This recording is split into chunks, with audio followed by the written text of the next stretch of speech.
you can even watch back. Giving players all the props or put them on blast. We don't give no hot takes, only talk facts. We're giving all our devotion, riding high on this wave of emotion.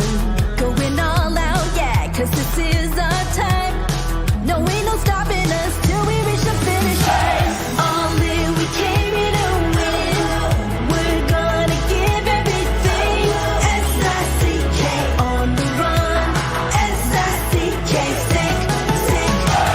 On fire, we're ready to fight. We'll bring the house down tonight. S-I-C-K on the run. S-I-C-K, sick, sick. Play it on the car ride, play it when you lounge. X and O, you know that we can hold it down. Shout out to my man Sammy, got it off the ground. And to all the listeners tuned in right now, got debates, analysis, and speculation. This is sports talk for the new generation. You know where to find us, got a reputation. Sick podcast, your #1 sports destination. Giving all our devotion, riding high on this wave of emotion. Going all out, yeah, cause this is our time.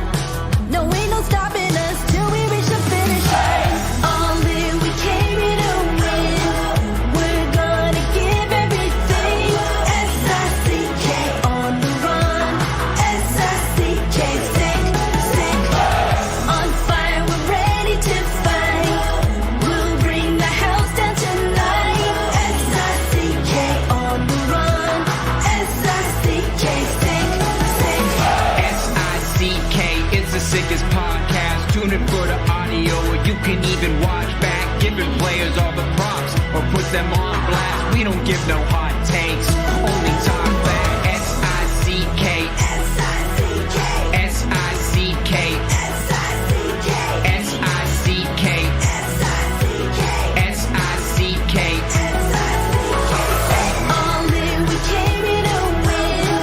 We're gonna give everything. S-I-C-K on the run. S-I-C-K, sick, sick.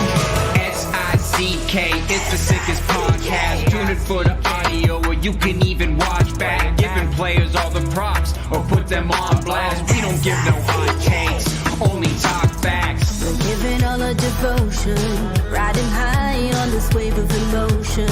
Going all out, yeah, cause this is our time. No, ain't no stopping us till we reach the finish line. All in, we came here to win. We're gonna give everything. S-I-C-K on the run. S-I-C-K, sick, sick. On fire, we're ready to fight. We'll bring the house down tonight. S-I-C-K on the run. S-I-C-K, sick, sick. Play it on the car ride, play it when you lounge. X and O, you know that we can hold it down. Shout out to my man Sammy, got it off the ground. And to all the listeners tuned in right now, got debates, analysis, and speculation. This is sports talk for the new generation. You know where to find us, got a reputation. Sick podcast, your #1 sports destination. Giving all our devotion, riding high on this wave of emotion. Going all out, yeah, cause this is our time. No, ain't no stopping us till we reach the finish line. All in, we came here to win. We're gonna give everything. S-I-C-K on the run. S-I-C-K, sick, sick. On fire, we're ready to fight. We'll bring the house down tonight. S-I-C-K on the run. S-I-C-K, sick, sick.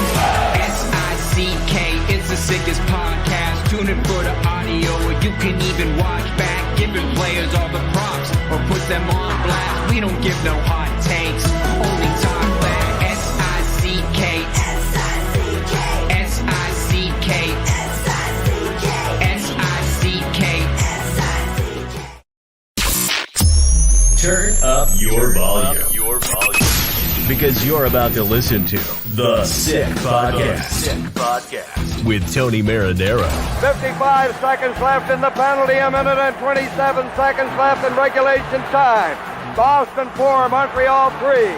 Lafleur coming out rather gingerly on the right side. He gives it into Lemaire, back to LaFleur. The sickest Montreal Canadiens podcast. You're in the ball! Sports entertainment like no other. Rejoint, on lui fait perdre la rondelle, une passe devant. Et c'est le dégagement et ce sera la victoire des Canadiens. Coupe Stanley pour les Canadiens, le 23e de l'histoire. You found the dogs! John, you found the dogs! He found the dogs! And all together, they worked a young team to the top. And now, a 24th Stanley Cup banner will hang from the rafters of the famous Forum in Montreal. The Canadiens win the Stanley Cup! Brought to you by Energy Transportation Group. Driven to be different. La Vida TV. Embrace your true nature. And Playground, your premier gaming destination. It's gonna be sick. Marinaro, the Sick Podcast on this Tuesday, October 24th. Without further ado, I bring in Grant McCagg of Recruits and Recruits.ca. He's also, of course, the co-host along with Shane Gaumont for the Recruits Draftcast podcast, of course, under the Sick Media Network. Grant, what's going on? Oh, a bit of a tough one there, Tony. I think they got outworked tonight and outsmarted and outcoached, and all added up to second loss of the year. Wow, I can't wait for you to talk about the whole outcoach thing because, you know, some people will tell you the New Jersey Devils showed us last year that they are on the verge of becoming a very, very good team. Last year, we saw them have a very good regular season. We also saw them surprise a little bit in the playoffs early on in round one. I didn't think they were going to beat the Rangers, to tell you the truth. But anyway, long story short, they're on their way, the New Jersey Devils, and they're led, Grant, by a franchise centerman who showed his talent tonight. Jack Hughes has shown the entire hockey world how good he is. And tonight, he showed the Montreal Canadiens, fans of the Montreal Canadiens, and everyone that was in the arena with a 4-point night, 4 assists for Jack Hughes, 3 goals for Tyler Toffoli, and the Canadiens get their 2 goals by 2 defensemen. Plenty to talk about, but it was the Jack Hughes show, Grant. Oh, for sure. And when I say outcoached, I mean Lindy Ruff's, you know, I think the most experienced coach in the league. So that's, or certainly up there with Bonus anyways. And, but what I couldn't understand was that they kept putting, they had the last change tonight. Yes. And they kept putting Newhook, Harvey Pinard, and Slavkovsky out against the Hughes line. I saw that. 251 NHL games experience between the 3 of them. 2 guys that have never played on the PK in Slavkovsky and Newhook.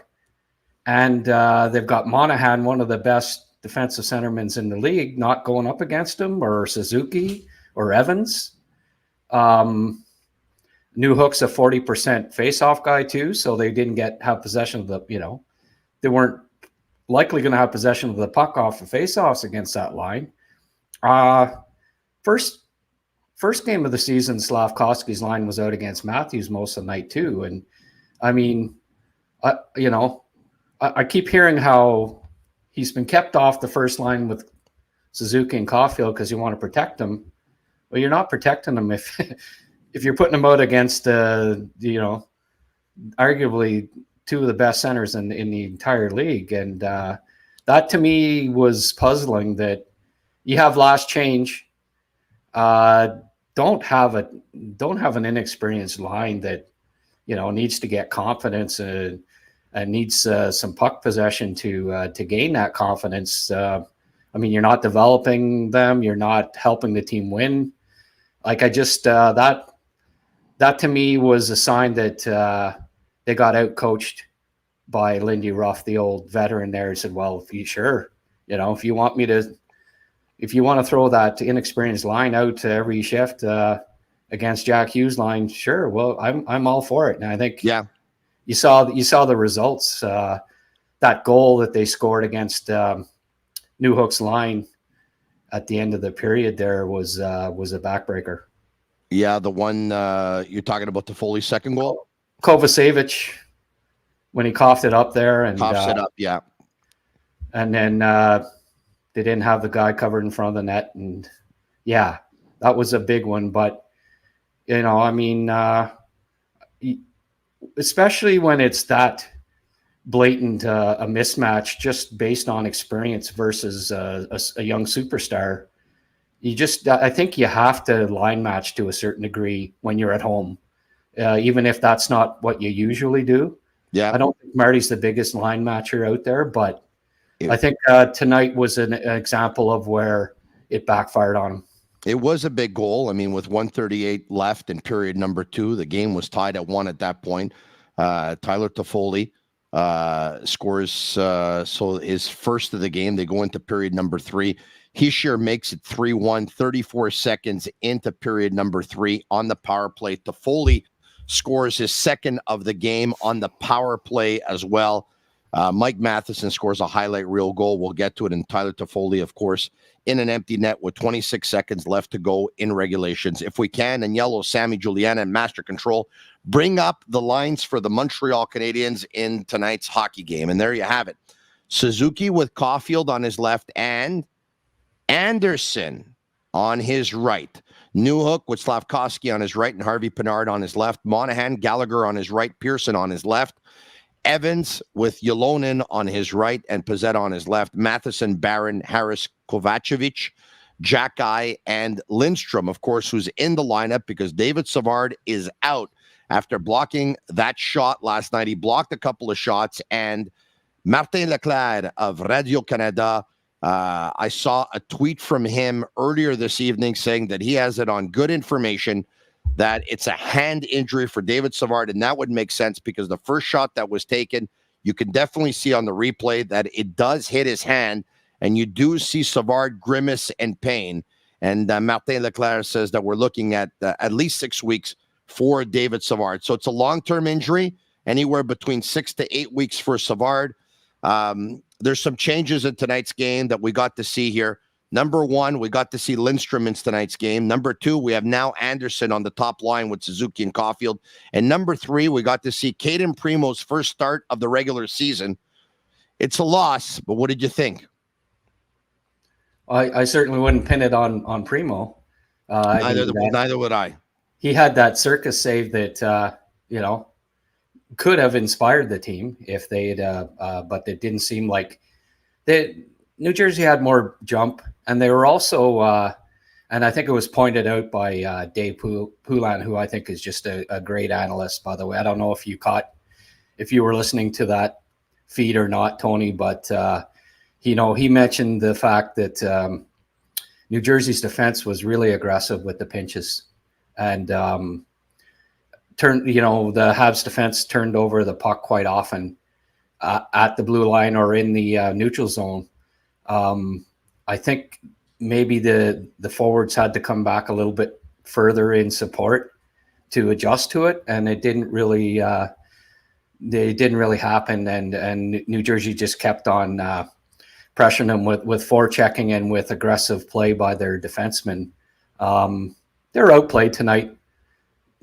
Primo, I thought, kept them in, and once again, I believe that Montreal's had more penalties, more power plays against than any team in the league, and they certainly didn't help that stat tonight. They continue to take too many penalties, and it eventually comes back to haunt them, especially against a team that has Jack Hughes out there on the man advantage is going to make you pay if you keep giving them chances. Yeah, the Montreal Canadiens put it out there at 9:22 p.m. that defenseman David Savard will be out for a period of 6 to 8 weeks due to a fracture to the left hand. The fracture to the left hand for him. Okay, so why do you think Marty St. Louis decides to put Josh Anderson on that line tonight? I mean, one can explain it that 3 games in, Raphael Harvey Pinard didn't have a point on that line. I get that, but there's got to be another reason. Why do you think you put Anderson on that line? Well, I think they've been searching for for the right guy on that line since training camp started. There've been a lot of guys addition, but the one guy that they have not tried, and sure, I'm obviously a Slafkovsky fan, but I don't see why they don't give him a shot on that line. Certainly, I mean, they wouldn't have been up against Hughes' line because they had him, they had him playing against Newhook. So it wouldn't have been like they were trying to protect him by keeping him off the top line because they weren't facing New Jersey's top line anyway.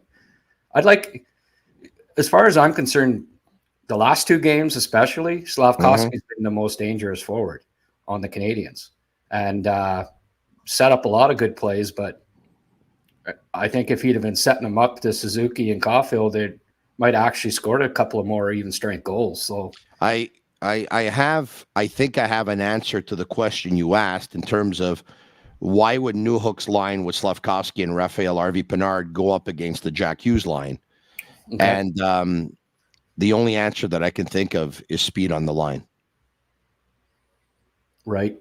Because, I mean, if you put Monahan, Gallagher, or Pearson, for example, you obviously don't have the same speed that you would have with Newhook, Slafkovsky, and Raphael Harvey-Pinard. Now, you can make the argument that why don't you just put Suzuki up against Jack Hughes, best player against best player? I get that.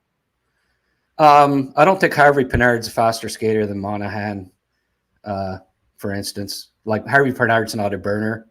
I guess maybe, I mean, there's been question marks about Slafkovsky's speed. You don't think that, you think that he's a good skater now at the NHL level, Tony? Well, I got to tell you this. I always thought that he struggled as a skater, but NHL Edge stats came out yesterday, and I was like, where in the world did this come from? There's stats showing that Slafkovsky is actually faster than Newhook. And I'm like, what in the world's going on? And so I guess what it means is that his stride's a little bit different, but I guess Slafkovsky really is eating up and carving up the ice when he skates. I've maintained it, as you know, from his draft year, that there's no, one of our first podcasts when he was picked, was you had said that you'd heard that he had issues with his skating, and I don't see it at all. I mean, he's a big guy, right? So you don't always notice. I think those stats came out. I heard something on the radio today where Pearson actually isn't that slow either. Like, it looks like he is, but his speed is actually average to, decent in compared to other NHLers, which is a bit of a surprise. But, the eye test doesn't always tell you what the facts are, right, when it comes to that, right? But no, it doesn't. I'm just still rattled that you're still listening to radio. But other than that, everything's good. All right, okay. Well, Tony, when I'm in the car, sometimes it's on. I mean, but yeah. Yeah, you're right. I don't like to watch a podcast while I'm driving. No, I hear that, but you could listen to it on Spotify and Apple. You can. I mean, but you know what? At least you still have a car that catches AM radio, which is good. All right, okay. Let's. Yeah, I'm old school. I still got like a CD player. I think I just took my 8-track out there last year. So who's better than you? It was a tough night at the office for Nick Suzuki tonight. Yeah, he hasn't. Aside from that one game, he had a great game on Saturday. Yeah, I think he's been below average, and Caulfield too. Caulfield hasn't really had the jump.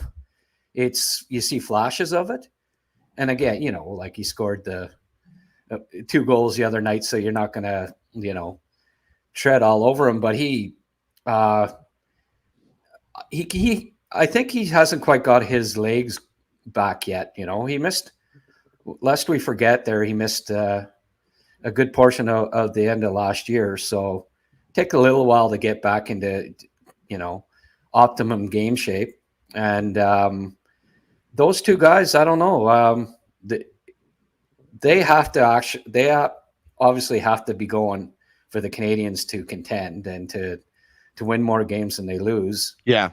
And really, there's only been one game where they, the last game, obviously. And so they've got to play better better than they have. They can't play well in just 1 out of every 5 games. It's got to be 3 to 4 out of every 5.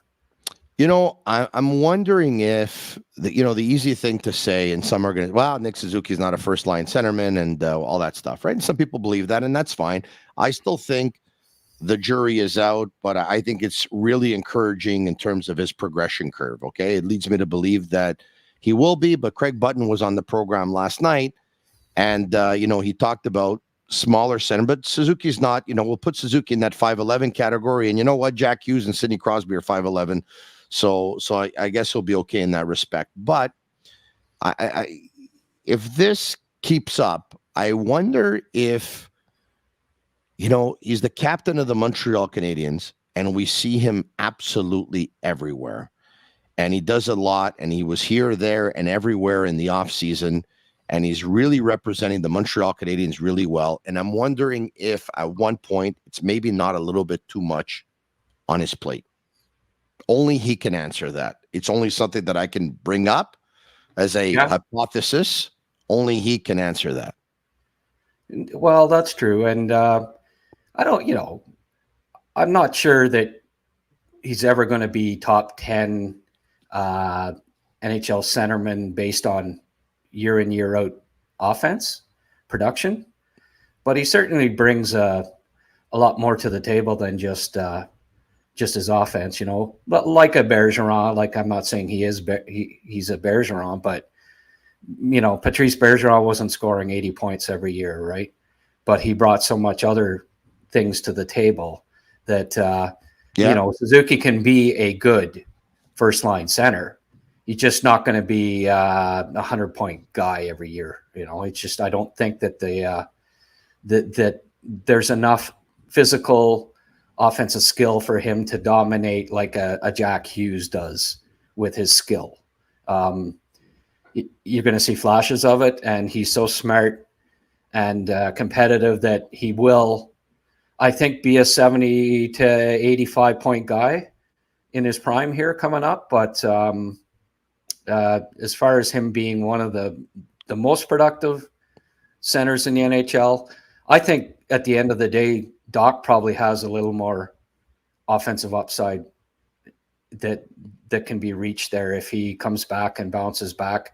It wouldn't surprise me if someday Caulfield, Dach, and perhaps Slavkovsky or Waugh is the top line. It's an interesting opinion, Grant, not because a lot of people didn't think it at the time, because obviously Kirby Dach was drafted 3rd overall. Nick Suzuki, if memory serves me well, I think he was drafted 13th by the Vegas Golden Knights. So most people expected Dach to be a better NHLer than Suzuki, but Suzuki always produced more than Dach. Yeah. Dach is one of those kids that, the 6'3", 6'4" center typically can take a little longer to develop. When you say he produced more, don't forget he played junior hockey at 19 and 20. You're right. And Dach didn't. Yeah, Dach you're right. made the NHL right out of it. So that is correct. But yes, in his draft year, he had more points than Dach did. But the understanding and the reason why Dach went top 3 was there was he had a lot more improving to do and a lot more upside to be realized, which is often the case with a 6'4" centerman, and it took him a few years, but I think we were seeing before that unfortunate injury that Dach was, I think he was poised for he may have outproduced Suzuki this year. That's the way he was looking. Like it may have been close. So ultimately he may have more offensive upside than Suzuki, and that's fine. You can have a 1A, 1B. I had a great conversation with Mike Oak from the Peterborough Petes. Yeah. Talking about Owen Beck and his offensive upside. And he pointed out that, junior teams and NHL teams don't necessarily look at it like we do, like the media does. And we're always talking about what's the first line, what's the second line, what's the third line. They don't necessarily. It's more about matchups. It's more about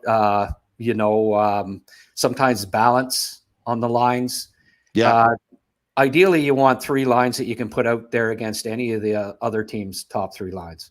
Montreal's not at that point yet, because today, like I pointed out, we had 3 guys with 250 games NHL experience going up against one of the best lines in the league, and it ended up being a mismatch. Even though I thought, there were times when the new hook line had some chances and offensive opportunities, but at the end of the day, that's a mismatch. And I think that the Canadians want to have a top 6 that can be interchangeable, that they can play, they can match them up in certain situations. And down the road, I don't know that NHL teams spend a lot of time saying, well, that's our first line, that's our second line, that's our third line. So let's talk about Michael Matheson's goal. I don't even know how we waited this long into the show to actually talk about it. He picks up the puck behind his own net, and he basically cruises through the neutral zone, and he's waiting, and all of a sudden he sees an opening, and he says, I'm going to go for it. And he attacks the D, and he enters the offensive zone with speed, and he's able to get by the defenseman and push the puck forward and then tuck it in and then shoot and then score. What an amazing goal. I don't think I've seen a Montreal Canadiens defenseman skate this good since. Who do you think I'm going to say? Oh, and I could be wrong here, by the way. But I don't know. A defenseman who played for the Canadiens on that Stanley Cup 86 team. Oh, okay. You're going to go back that far? Yeah. The 86 team. I think he's the best skating defenseman the Montreal Canadiens have had since a defenseman who played on the 86 team. Is that right, eh? Yeah. What do you think, Desjardins was? No, Desjardins played in 93, not on the 86 team. Oh, 86. Yeah. The 86 team was Robinson, Chelios, Ludwig, Svoboda, Green, Lawler, Svoboda, and Gaston Gingras. Correct. I think Michael Matheson's the best skating defenseman the Montreal Canadiens have had since Gaston Gingras. Wow. Because Gaston was smooth on his skates. Oh, no, he was. He was. And I mean, he hit that glass at 100 miles an hour there with those slap shots. If he did hit the net. Yeah. Hit the net every now and then. You're right about that. When he used to tee up from the blue line on the power play, the people in the Blues used to duck, let me tell you. But, and listen, you can make a case, I think, that Matheson skates even better than Gingras. But Gingras was amazing. Absolutely amazing. And Stéphane in Quebec Cité brings up Brian Fogarty. Right? Brian Fogarty. He's in Quebec Cité, of course. So Brian Fogarty once upon a time was considered a phenom, right? But unfortunately, he battled some issues over the course of his career. And he had some demons, you know. Yeah. I got to know actually his stepbrother in later years, and there was some bad background there, and he definitely battled demons all his life. But I mean, set records in the OHL and scoring and stuff. But getting back to Matheson, you know why that worked and why it opened up for him? Why the seas parted? Because he didn't drop it that friggin' pass back like they do every single time. That's a good one, yeah. And he faked it sort of. He looked back like he was going to do it, and New Jersey was doing it all game. They just go to Suzuki, and then they almost scored 2 or 3 breakaways on that stupid back pass that's so predictable. You know, like, do you know any sport where we're going to do this, and they just how do they not think that teams watch the video and see that they do this every single time, and that they're going to adjust so that they don't even check the guy with the puck and just go to Suzuki?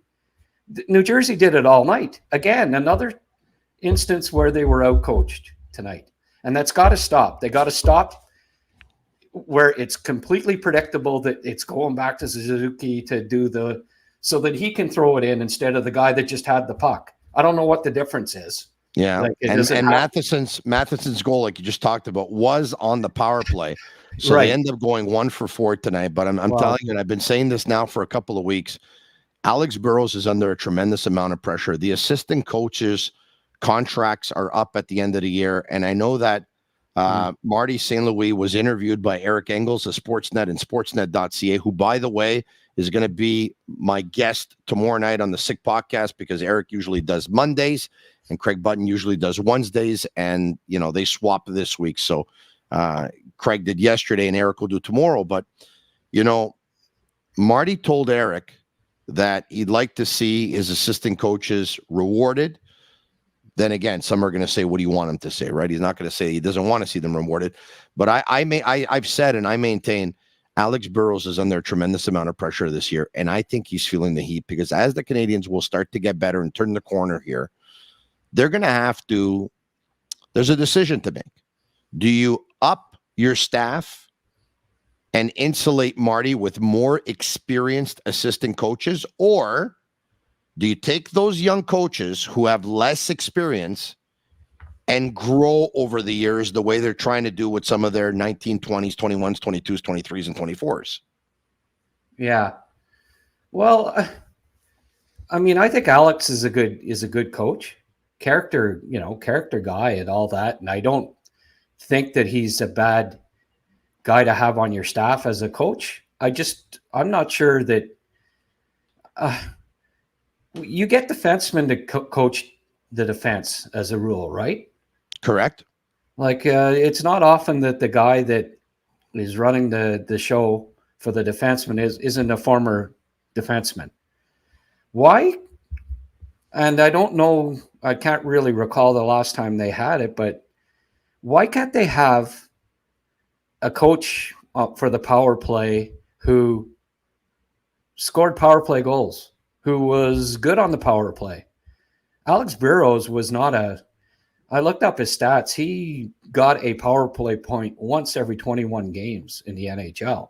Did he kill penalties? Yeah, I think he killed penalties at times. So you've seen former NHLers who were elite penalty killers, Doug Jarvis of this world, Manny Malhotra of this world, have gone on to coach some pretty good power plays. Guy Carbonneau was a head coach, but he was also an assistant coach.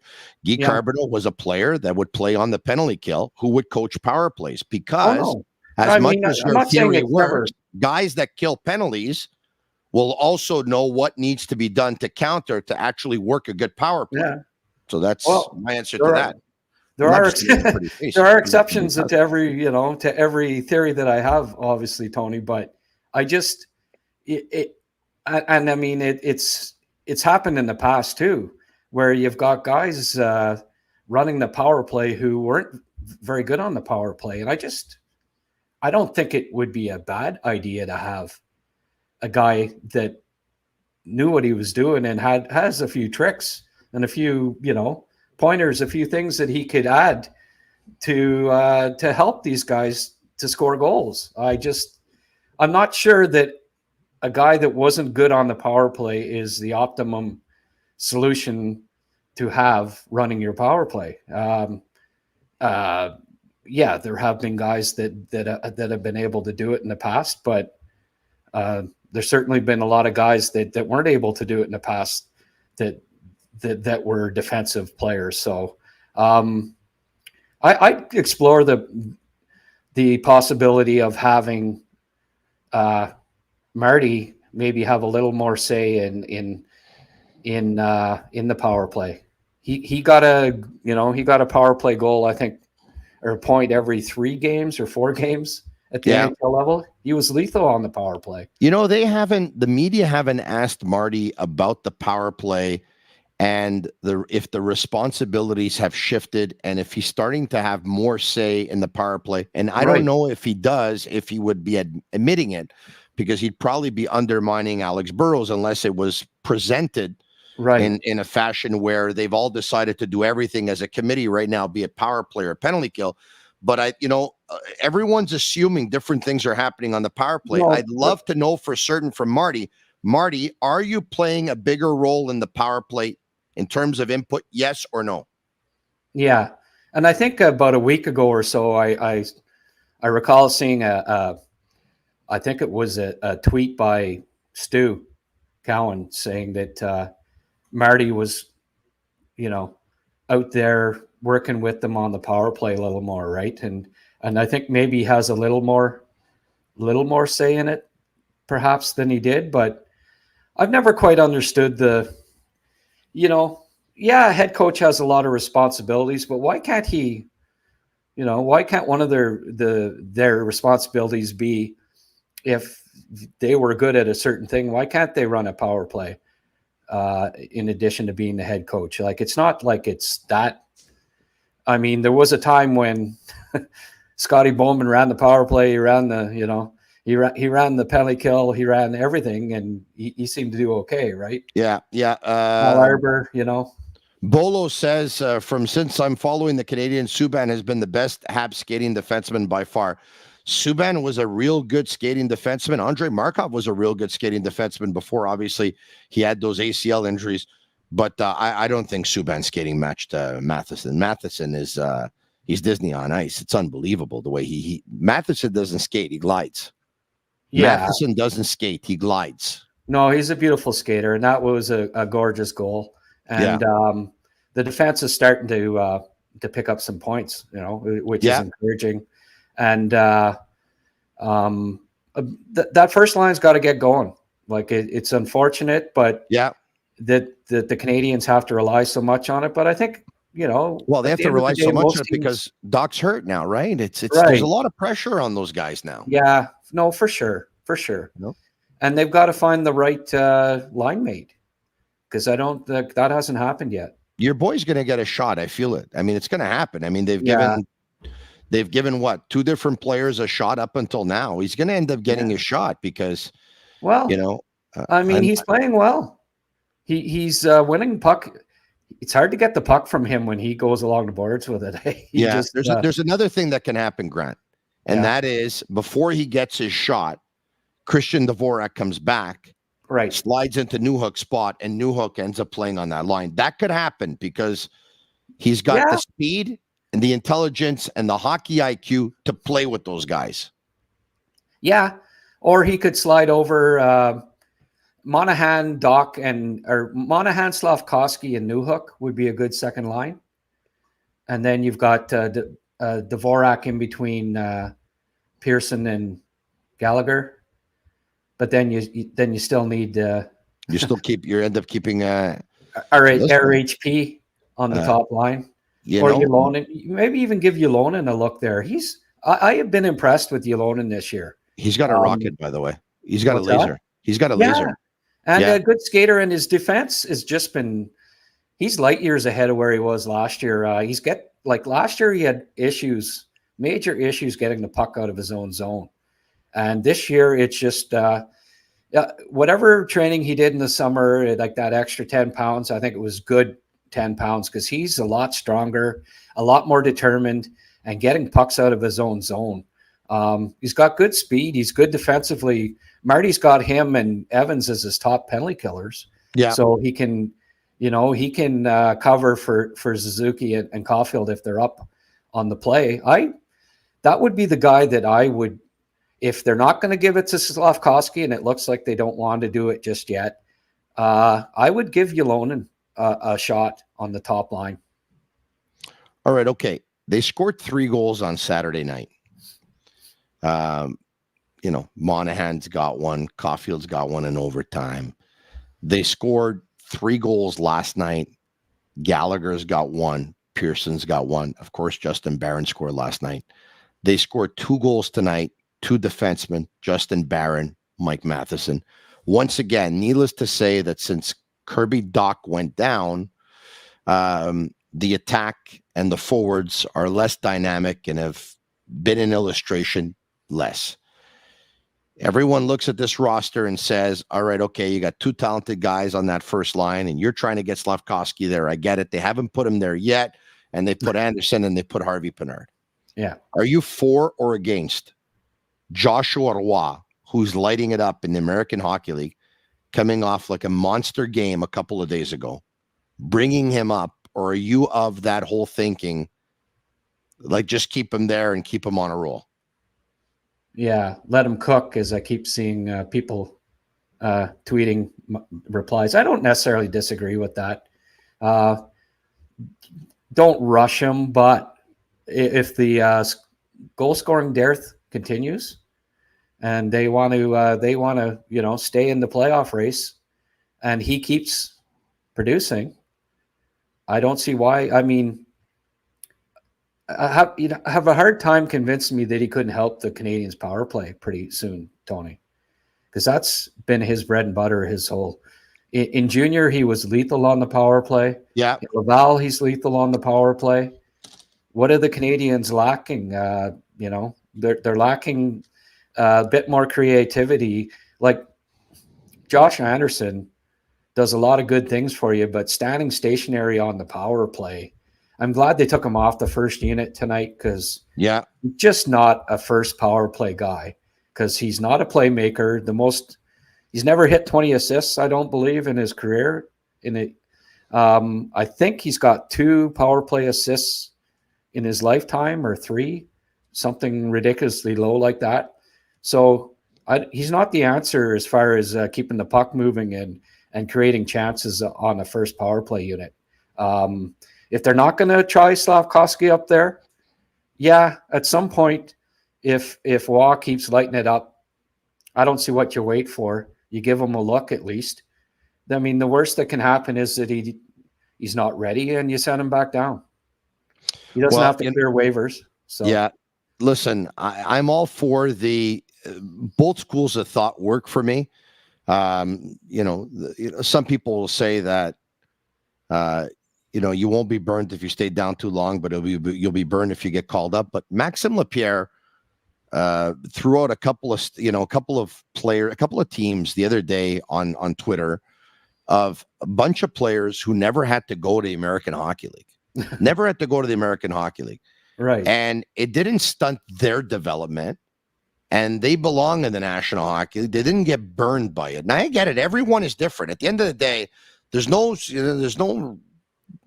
solid rule here. Everyone is different. That's what it comes down to. But if he got called up for a game, it wouldn't burn him, right? One game. Let's just say. No, exactly. Or a week or whatever, Like, if you call him up, it's not etched in stone that he's never going back down again. You call him up to have a look. Like, so you said, well, are you going to lose somebody? Well, you might lose Joel Armia. Oh, well, I think they want to lose him anyways. They'd love for a team to pick him up on waivers. So you just, you can send Armia back down and bring up Roy. If he has another productive week, if he keeps scoring 2 points a game at the AHL level, how can you not call the kid up? After a while, it becomes discouraging for him if you don't. Like you say, what do I have to do here? I'm lighting it up down, I'm the top scorer in the AHL. Shouldn't the top scorer in the AHL be able to at least put up the odd point in the NHL?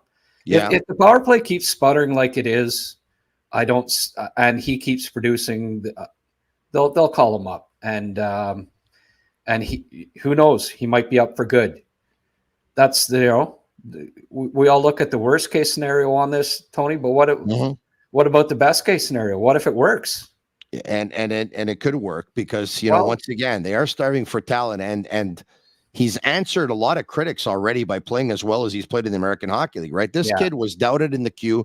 Okay, you know what? You're putting up points, but you can't play defensive hockey. He goes to the World Juniors.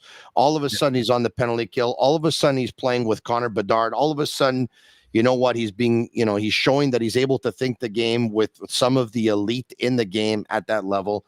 And then let me see you put up points again in the queue. He puts up points. Let me see you do it in the American Hockey League. He's doing it in the American Hockey League. I think it's safe to say that he's the real deal. I mean, I'd bet on him. I'm gonna say goodnight in a couple of minutes and start taking just a couple of calls because tonight we're gonna end it at around 11 o'clock. I got a real busy day tomorrow, a real long day. And at one point, I'll talk to everybody about it, but I can't just yet. This is what I want to talk to you before you break away. 2 defensemen. What do you think of Lindstrom in for Savard and Justin Barron 2 goals in his last 2 games. Lindstrom first. I thought first period, it took him a little while to adjust to the speed. First game going from the AHL to your first game in the league this year. But I thought he got more and more comfortable as he went along. Honestly, I don't know if he was on for any goals against. I didn't pay close enough attention to it to be able to tell you that or not. But there were a couple of shifts in the second period in particular where him and Jacky were made some nice plays. Like he could have had with a little bit of luck, he had an assist or 2 in the game. He set up Monahan pretty nicely at the side of the net there. Made some nice offensive plays. So all in all, I thought he didn't look out of place. I liked him in the preseason too. I was surprised that he got sent down because I thought Barron struggled in the preseason. Yeah. A shout out to Robida again, Stefan Robida. I think he's doing an excellent job with the defense. They've got so many young defensemen. They keep getting injured, just like last year, and they plug guys in, and they looked fine. Barron, from what we saw in preseason and what we saw tonight, for instance, he's improved his game. So all the work that he's been doing, all the practicing, all the tutoring is paying off. Because I think he looked a lot. I don't know what you think, Tony, but I thought he looked a lot more beyond just the goal, right? Yeah. Because, I mean, sure, you can say, oh, he was great because he scored a goal. But 2 goals in 2 games, both on rebounds, but both from different areas of the ice. Yeah. Last night from the right side, tonight from the left side. But the most important thing, obviously, for defensemen is how he defends, right? Because he's not going to be scoring a goal every night. You're right about that. Yeah. So I've been encouraged by him, and also Harris playing on his offside. Now, I'm impressed that they identified that Harris was the guy that could slide over to the other side. Harris, very smart. Very smart, Harris. I saw him do it in college and do it very well. Yeah. And I knew he could do it at this level, but I wasn't sure that they would choose him to be the one. And I'm glad they did because he's such a smart and he's a really nice skater too, Tony. He's not in Matheson's league. Few are. But Harris is a smooth operator out there. And he's been playing really well, I think. So kudos goes out to Stefan Robida for the work that he's been doing with that defense core and keeping it patched together. Usually when athletes are very smart, they're very, very smart in the sport that they play as well. Harris is a very, very smart player. Yeah. Grant, this has been a lot of fun. We're 44 minutes into the Sick Podcast. Montreal Canadiens lose by a score of 5-2. Tyler Toffoli with a hat trick. Jack Hughes with 4 assists. The Canadiens back at it on Thursday night when they host the Columbus Blue Jackets. And the big question now is going to be Samuel Montembeault or Jake Allen. Want to give me a prediction before we say goodnight? Oh, that's a good one. I think maybe Allen goes back in. You think maybe Allen goes back in? Wow. Well, I mean, he's the one riding the hot hand right now. I hope for Montembeault, who's in a contract year, that Jake Allen, if he does go back in on Thursday night, doesn't win that game versus Columbus. Because guess what? If he does, then you're going to have to be tempted to go back with Jake Allen again on Saturday night when they host the Winnipeg Jets. Well, I think you got to go with the guy that's playing well. He'll get the night off, a couple nights off, and I think you go back with Allen and keep working on Monty. And then the next time he's in, hopefully he's ready to go too. I guess maybe Tony, I'm going to see you on Saturday. Yeah, we will see each other on Saturday. We've been invited to the hockey game by our friend Paul. We very much appreciate it. We might even get together for a bite to eat before. And I'm hearing we're going to have some pretty good seats. So I'll see you on Saturday. He is Grant McCagg of Recruits and Recruits.ca, former Montreal Canadiens scout during the Bob Gainey administration. He runs his own online independent scouting service, which gives you access to tons of material. And for less than $50 a year, I believe it's $349 per month. He's got different packages starting at about $1.99 per month. But for up to $349 per month, you have access to absolutely everything. scouting reports, drafts, mock drafts, articles on your favorite team, the Montreal Canadiens, and a lot more on prospects. And that really is not very much considering the quality of what you're getting. And he's also co-host, of course, of the Recruits Draftcast on the Sick Media Network. Grant, we'll talk to you soon. Thanks, Tony. You're very welcome, my man. You're very welcome. Agnello and Sammy at Master Control. Let's open up the phone lines at 1-888-585-SICK. Give me the animation, my friends. Bring it up right now. You called. Presented by Playground. Playground, one of our proud partners and sponsors. You know, Halloween is coming up, and Playground has plenty of treats for its members. Earn entries daily starting on Monday, October 23rd, then return Sunday, October 29th for your chance to win a share of $22,000 in cash and free play. Draws will be held every 30 minutes from 12:30 to 9 p.m. That is scary good. Visit playground.ca for details. Of course, why don't we do this? And Yellow and Sammy and Master Control. Let's give people a chance to call us at 1-888-585-SICK, 1-888-585-7425. But if you're going to put up the sign that Tony will be back in 30 seconds, it'll give me an opportunity to go to the men's room because I finished 5 of these in the last 2 hours. All in, we came here to win. We're gonna give everything. S-I-C-K on the run. S-I-C-K, sick. S-I-C-K is the sickest podcast. Tune in for the audio, or you can even watch back. Giving players all the props, or put them on blast. We don't give no hot takes, only talk facts. We're giving all our devotion, riding high on this wave of emotion. Going all out, yeah, cause this is our time. No, ain't no stopping us till we reach the finish line. All in, we came here to win. We're gonna give everything. S-I-C-K on the run. S-I-C-K, sick. On fire, we're ready to fight. We'll bring the house down tonight. S-I-C-K on the run. S-I-C-K, sick.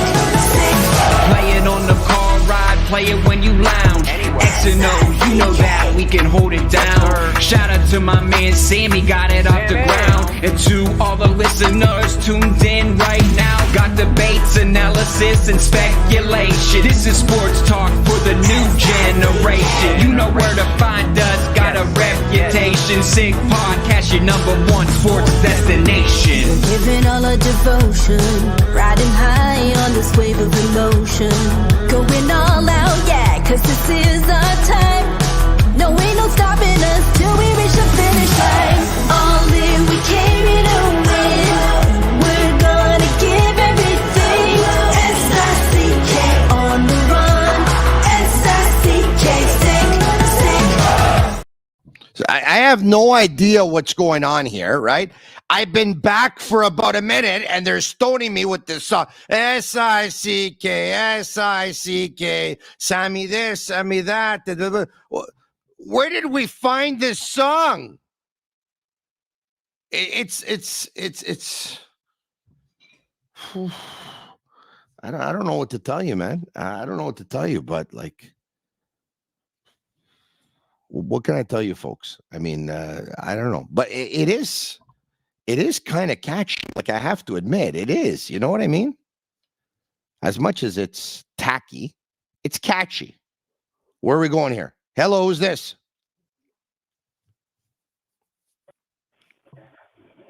Hello, who's this? Hey, Tony, Troy from Fredericton. How you doing, bud? And Muzitumo. Hey, very good. How about you? Good. Yeah, you were talking about Gaston Gingras. I had the call when I heard that. Yeah.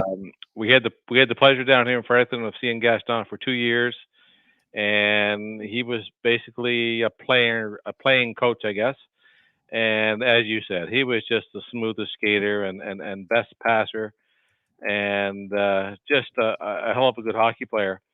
And he was, he was that good. I think it was it '96 when they closed the Montreal Forum. It one of was, the last yes. games. My wife and I were up there to see almost. I guess it was 2 weeks before the closing.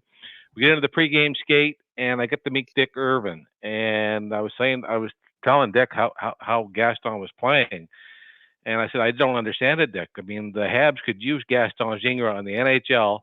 What's he doing down there? And Dick Irvin said, so he's aging gracefully, is he? And it was just a Yeah.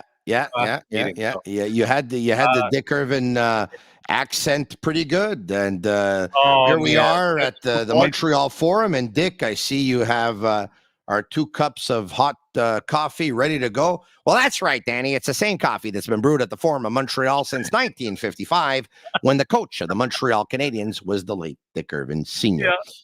Yes, that was Jim Ralph, by the way, who 1 year at an NHL gala, and I forget which gala it was, but he's a pretty funny guy. He came up and he did that impersonation of Dick Irvin, somewhat like that, but a lot better than me, of course. He was pretty good. Jim Ralph once said, he used to be a goaltender, Jim Ralph, that he got a compliment once that he was the Michael Jackson of goaltenders, and he thought it was quite the compliment because he thought it was, he was smooth and he had all the right moves. But the comparison was actually made because they both wore gloves for no apparent reason. Something everybody's been mentioning has been the job that Stefan Robidas has been doing. And again, I had the pleasure of seeing Stefan Robidas and Francis Bouillon playing together down here for the Fredericton Canadians. And without a doubt, that was the best power play I've ever seen, bar none, AHL or NHL, with those 2 guys on our power play. It was just a pleasure to watch. It was like 5 forwards out there. Those days, right? So. Yeah, the Edmonton Oilers traditionally have had some pretty good power plays over the years, but I hear you. It's the best one that you watched. All right, Troy. Yeah, for sure. Thank you for the call. We have a bunch of people that want to get to us. Okay, I'm all for Joshua Waugh. I say call that kid up and let's get rolling. I know we've been traumatized in the past, but two years of World Juniors experience playing with Bedard. This kid is ready, Tony. Appreciate taking the time. Thanks so much. There you have it, Troy in Fredericton. Back to the phone lines we go. This, of course, is a toll-free number at 1-888-585-SICK, 1-888-585-7425. Sammy and Yellow, Juliana at Master Control. Where are we going exactly? You bring up the name, and if you don't want to bring up the name, you just bring up the line, and I'll get to it. We're going to Toronto. Who do I have the privilege of speaking with? Yes, it's Hamza. Hamza, what's going on? Not much. How are you? Very good. Big fan of you, by the way. I love your post-game shows. I thank you very much for being a fan. I really appreciate that. I hope I have the opportunity to meet you one day. Hopefully. I'm definitely down in Montreal quite often, so maybe soon.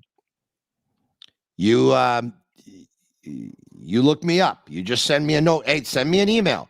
Tony@thesickpodcast.com, and I'd be more than happy to hook up with you, my man. What's on your mind? Yeah, so after watching today's game, a little tough.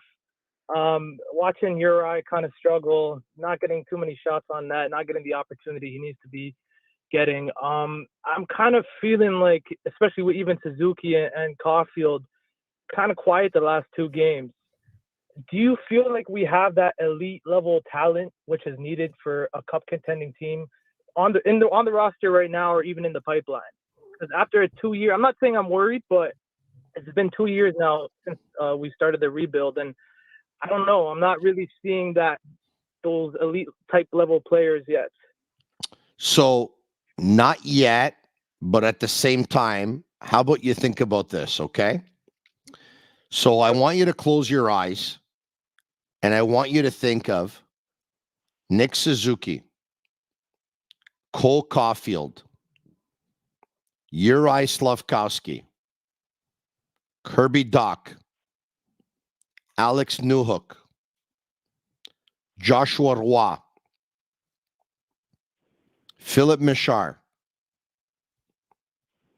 Lane Hudson, Logan Mailloux. I want you to think of them, right? Caden Gooley. Fair. I want you to think of these players, and I want you to think of these players hitting their full potential, being the very best they can be. And I'm probably going out on a stretch there with Machar, but I said it anyway because he's a former first-round pick, and we can add David Reinbacher to the list because, of course, he too is a first-round pick that was drafted 5th overall.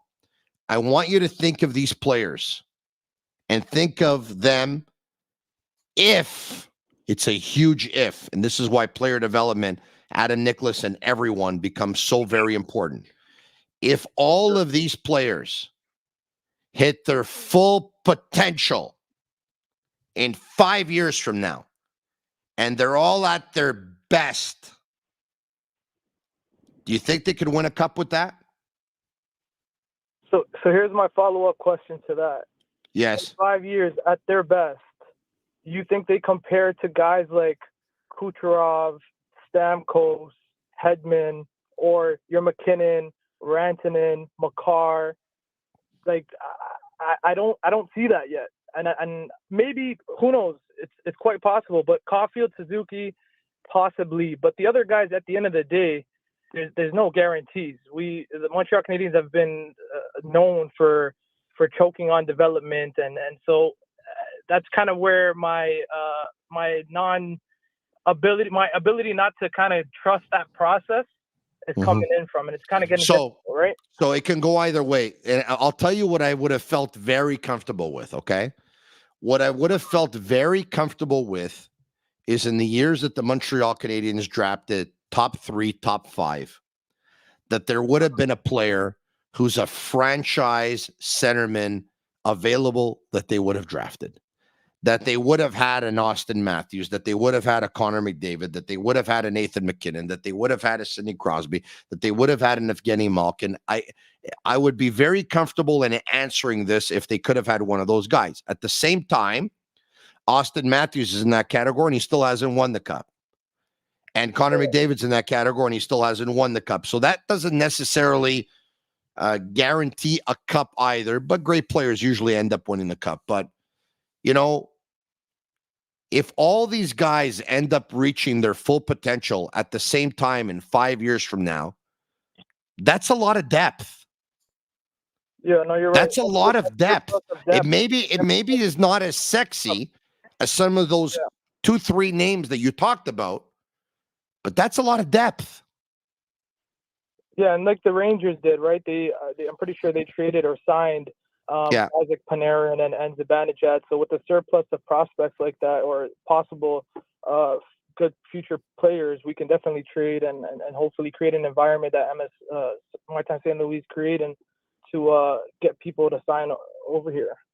Mike L. Tony, stop complaining about the song. Mike, it's my show. If I want to complain about it, I can. Now, you're also watching, and if you want to tell me to stop complaining about the song, you can also do that. But I'm not going to stop complaining about the song because you told me to stop complaining about it. And I'll tell you this, Hamza. At the end of the day, one team wins the Stanley Cup per year. Obviously, a very difficult thing to do. 32 teams in the league. One team will win. Arguably, the most difficult trophy in all of pro sports to win. I just want to be entertained, bud. But I just want to be entertained. I want entertaining hockey. I want plays like Mike Matheson did tonight. I want to see that more than once every decade type of thing. For sure. We'll talk to you soon, my man. We'll talk to you soon. I guess trust Hughes and Gordon and the process, right? Well, we're going to have to. In life, my friend, if you don't have faith, you don't have much. All right, so you're going to have faith. Where are we going exactly, Sammy? 1-888-585-7425. The line is ringing. Oui, allô? Oui. Vous avez appelé SIC Media. C'est qui parle? Salut, c'est Pascal. Pascal, tu veux parler à Tony? Oui, Tony. T'appelles d'où exactement? De Val-des-Monts. Tu veux parler de quoi? En fait, je voulais parler de la situation des trois gardiens, puis de Anderson. En fait, ça fonctionne pas, là. OK. Il va être avec toi d'ici une vingtaine de secondes. D'accord? Parfait. Tony! Yeah. Pascal and Val Junor. He wants to talk to you about the three goalies. He's on line 1. All right. It's coming up in 5 seconds. Salut, Pascal! Salut, Tony. Comment ça va, mon chum? Ça va bien? Ça va super bien, toi? Moi, Pascal, tu sais qu'est-ce que j'aime de ce podcast-là ou du podcasting en général? Va te dire, you know what I love about podcasting? C'est qu'il n'y a pas de règles. There's no rules. Non. Donc, tu sais, la radio, c'est le fun. C'est le fun, c'est sûr. Mais tu as des règles de la CRTC. Radio's fun, but there's CRTC rules. Tu sais, je pourrais pas parler dans 2 langues pour une durée prolongée.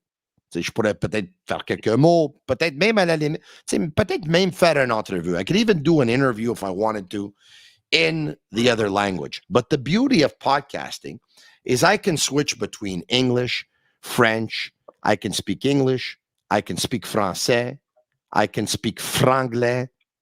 We can have a bilingual podcast. We're a bilingual province. We can have a bilingual podcast. So I can ask you questions in English. I could come back in French. So Pascal, in Val du Nord, what's going on, my friend? Well, it's actually Val-des-Monts. It's Val-des-Monts. So Val-des-Monts, somebody at Master Control vote Val du Nord. And I knew right then and there, I'd never heard of Val du Nord before. So what do? I put my trust in Agnello and Sammy at Master Control. Instead of going with my better judgment, I put my trust in them, and now I sound like an idiot. This stuff is live. It's on YouTube. It's on Facebook. It's on Twitter. And people watching think that I believe that there's a Val du Nord, when anyone with half a brain knows that there is no Val du Nord, but there is a Val-des-Monts. Pascal, comment ça va? Well, yeah. You know, Tony, if there's someone to blame, it's probably my French accent there. No, it's not you to blame. It's them to blame. If they didn't have 17 podcasts and I didn't rely on them to pay me every Thursday, we'd have a problem. Exactly. No, I just wanted to talk to you. Well, I've been a big fan for at least a year since your podcast came out, and listen to you every day. And I wanted to talk to you about the three goalie situation. You think we're on fire, though, or do you think we're on fire? Well, you know, it's some days, someday for sure, you know, you have a certain temper, and it makes it really interesting. Okay, thank you. I appreciate that. Mind you, Dave H. says, this is the part of Tony's show that I'm not a big fan of, but to each their own. Dave doesn't like my character and my personality coming out, and obviously doesn't have a sense of humor, but that's okay. He's right. To each their own. Fumo, my friend. So tell me, what's going on, my man? Yes. The three goalie system, you don't like it. Yeah. Why not? I'm not sure. Well, I think something needs to happen. It cannot last forever. You know, there's a veteran there, there's a rookie, and there's Montembeault sitting on the bench. So I don't think this can last for a long time. And wanted to talk to you about that, and wanted to know what you think is going to happen. I think the Canadians, even though they have three goalies, are looking for a goalie. And I don't know if they're going to pull it off this year. I don't know if they're going to pull it off at the end of the season. But I don't think, you know, when the Canadians are competitive and they're about ready to turn the corner, with all due respect to all of them, I don't think that goalie that's going to be that guy in 3 or 4 years from now is on this team right now. I don't think he's any one of those three. I hope for them that they will be. I doubt it. Mm-hmm. Yeah, I see the same, but I think something needs to happen soon with the three goalies. Craig Button said last night. Time for. Sorry. Yeah, Craig Button's. No, you don't have to be sorry. This is your show. Don't worry about it. Craig Button said last night that he thinks that Jake Allen is very good value at just over $3.8 million a year and 33 years old. And he believes that there will be interest from other teams. And he believes that the Canadians could get a pretty good player prospect pick in return. Yeah, well, I heard that this morning actually, and I was surprised because I wonder if he would have said the same thing if Allen didn't have a good start like he did the last 2 games. It's he's not getting any younger. What is he? 33, 34? Yeah, Allen is 33. Yeah, I'm not. I do hope for him and for the Montreal Canadiens that if it's him being shopped, then it is him. If it's Primo having a chance in another team, I don't see Montembeault being moved, and I hope something happens for him because right now he's not in a good situation, sitting on the bench. It's not easy. I hear you, my friend. I think that it's not going to go on for an extended period of time. Yeah, something else I noticed tonight was Anderson trying to stick handle, and I don't think that's his role, and he's having a tough start this season. And I'm wondering if he's what's going to happen with him. Well, don't forget. It's not Josh Anderson's job to get Nick Suzuki going or his centerman going, whoever that centerman is. It's the job of the centerman to get the line going. Yeah, that was another point I was looking at. Is Suzuki's having a tough start this season. Let's call it this way. It's not easy for him. He's trying. I think it's a tough start. I don't know. I think he's going to improve, but it's tough to see. Pascal, cette conversation-là, ça m'a fait énormément de plaisir. Toi, tu peux m'appeler n'importe quand, mon chum, OK? Moi aussi. Merci beaucoup. Merci beaucoup. Pascal from Val-des-Monts. Sammy and Agnello at Master Control, Val du Nord.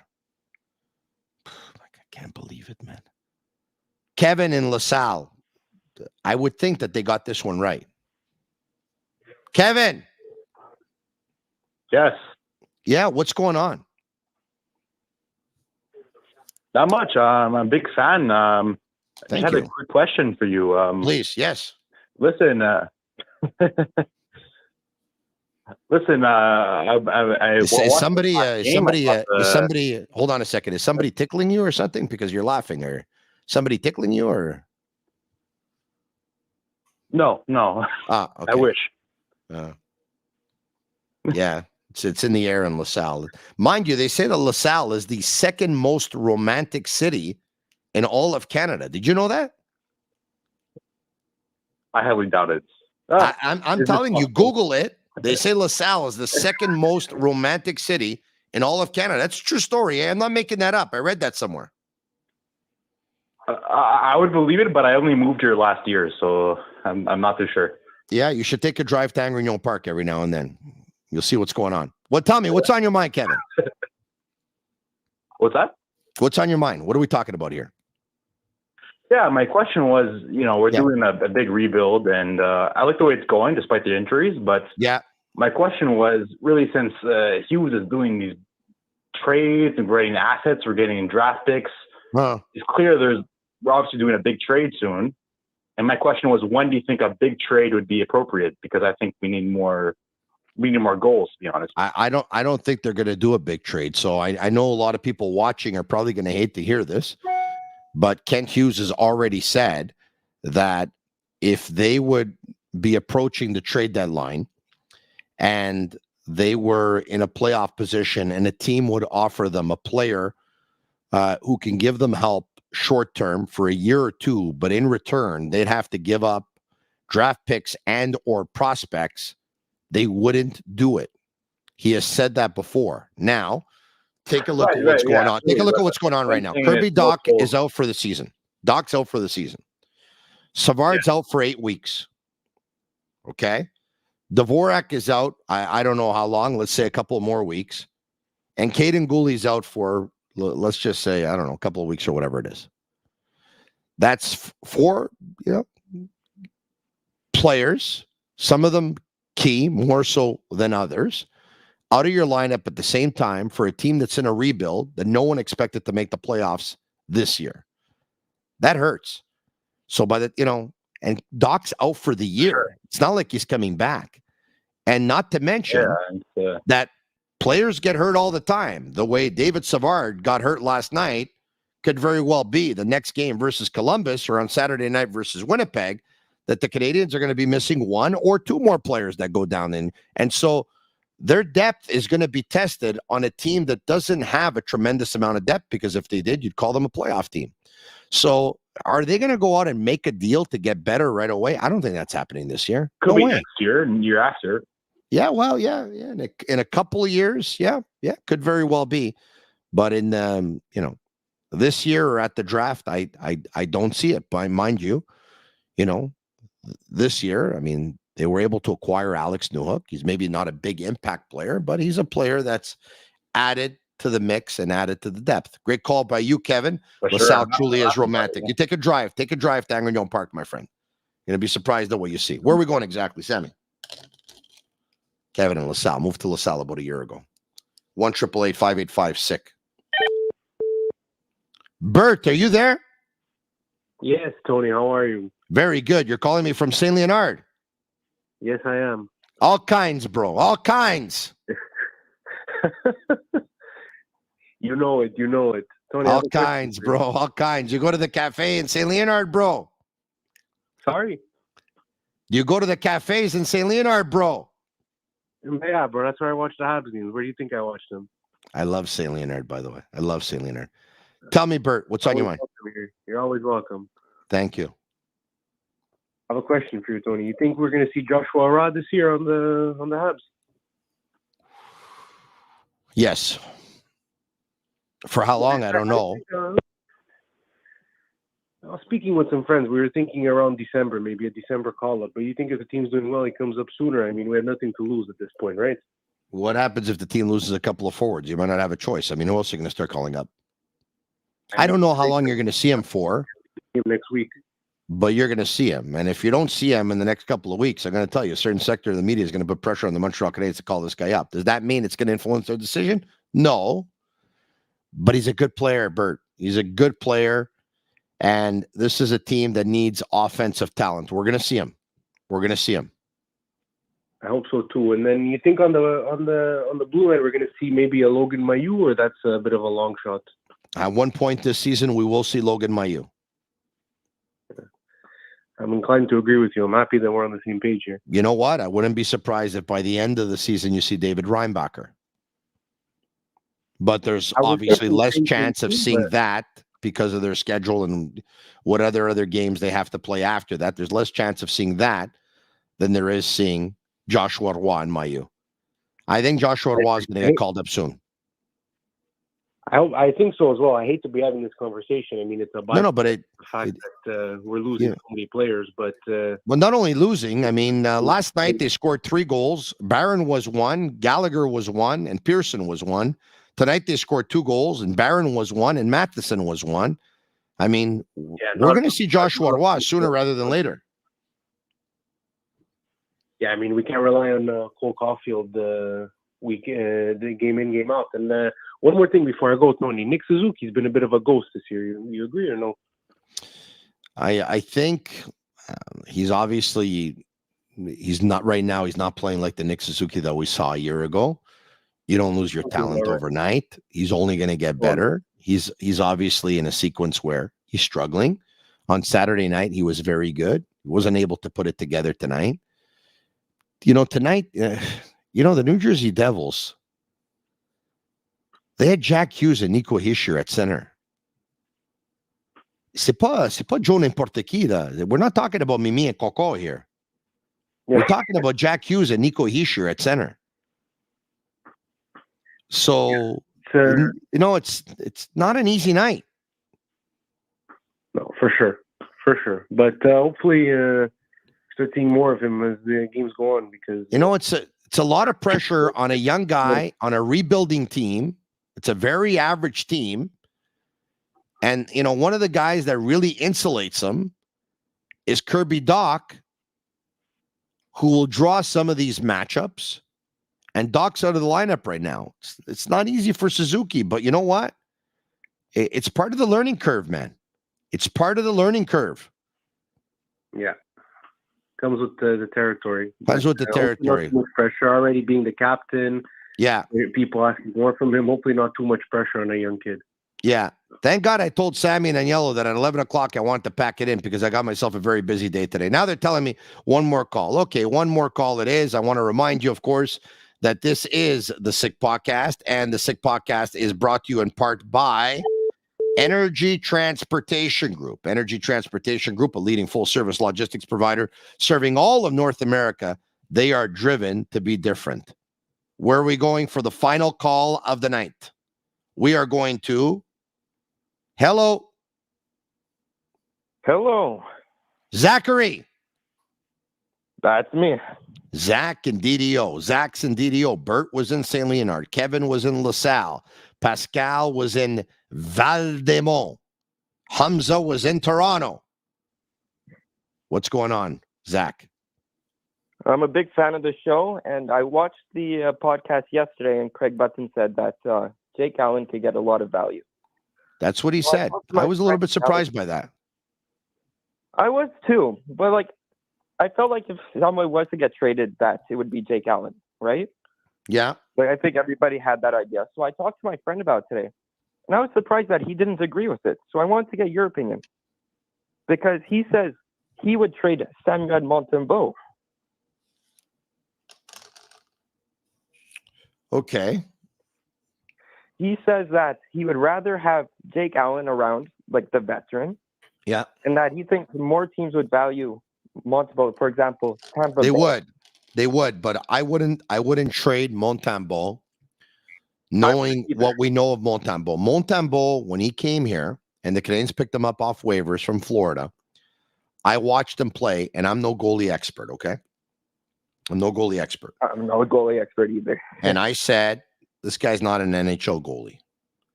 And he proved me wrong, and he had a great year. I personally don't think he had a great year by fluke. I think he had a great year because he's working hard, and I think he's got the potential to be a good goalie. How high his ceiling is, once again, I'm not a goaltending expert. I don't know. I wouldn't trade Samuel Montembeault, not just yet anyway. In an ideal scenario, I would trade Jake Allen. But with all due respect to Craig, I'm not so sure that it's going to happen as easily as he thinks it can, or his value is what it is. But I obviously very much respect his opinion. So you think what? You think they should trade Allen? I personally think they should trade Allen. I've seen speculation, or people speculate maybe Primo would be the guy, but I wouldn't give up on him yet, especially what I saw today. I saw promise. But of course, he's not a starter by any means, at the moment at least. But I think that there's hope. I've watched him in Laval, and last season they really made the playoffs only because of him. I wouldn't trade Montembeault, but my friend says, I would keep Allen until we have that one goalie that we know for sure is going to be the starter of the future. Mm-hmm. Like you said before, we don't have that goalie. So he thinks Allen would be a great mentor for Primo. Montembeault would probably get value from a team like Tampa, where their goaltending situation, yes, they're winning games, but is Jonas Johansson really that good? Yeah, but hold on a second. Allen would be a great mentor for Primo. True. But what would Primo's threshold be? What's Primo's ceiling? I mean, is Caden Primo really that good? So Allen might end up being a mentor for a guy who might not ever pan out to be a National Hockey League goaltender. But the beauty of having two young goaltenders is knowing you're going to lack that experience, obviously, if you're going to have two young goalies. But then Caden Primo and Samuel Montembeault will push each other because even if Allen plays great, how much can Allen push Montembeault if Montembeault thinks Allen will be gone at the end of his contract in 2 years? I'm not so sure. It's an interesting call, and it's something that we're going to pay attention to. And the next big thing that we're going to have to pay attention to is to see who's going to start Thursday night when the Montreal Canadiens host the Columbus Blue Jackets. Thanks so much for your call, Zach. I appreciate it. And a special thanks to our partner, La Bittt Tibi, brewed in Quebec, a winner of a dozen international awards. La Bittt Tibi offers quality microbrewery beers with premium ingredients for everyone's taste. La Bittt Tibi, embrace your true nature. I want to thank everyone for calling. I want to thank everyone for listening and everyone for watching. I want to thank you, my Sick Army. I want to thank you, my Sick community. The Sick Podcast, weeknights at 10 p.m. We'll be back tomorrow night. Same place, same time, same place, right here. Follow us on YouTube Live, Facebook Live, Twitter Live. Like it, share it with your friends. Comment Sick, S-I-C-K, S-I-C-K, S-I-C-K. Tomorrow night's guest, Eric Engels, Sportsnet and sportsnet.ca. More on your Habs, on your number one place for a Habs talk and Habs watch in the world. The Sick Podcast for Agnello and Sammy and Juliana and Master Control. They're Cavallaro. I'm Tony Marinaro. And that's a wrap. Hope you don't miss us too much until next time. Follow the Sick Podcast with Tony Marinaro on YouTube, Instagram, Facebook, Google Play, and Apple Podcasts. The Sick Podcast is brought to you by Energy Transportation Group, driven to be different. LaBita.tb, embrace your true nature. And Playground, your premier gaming destination.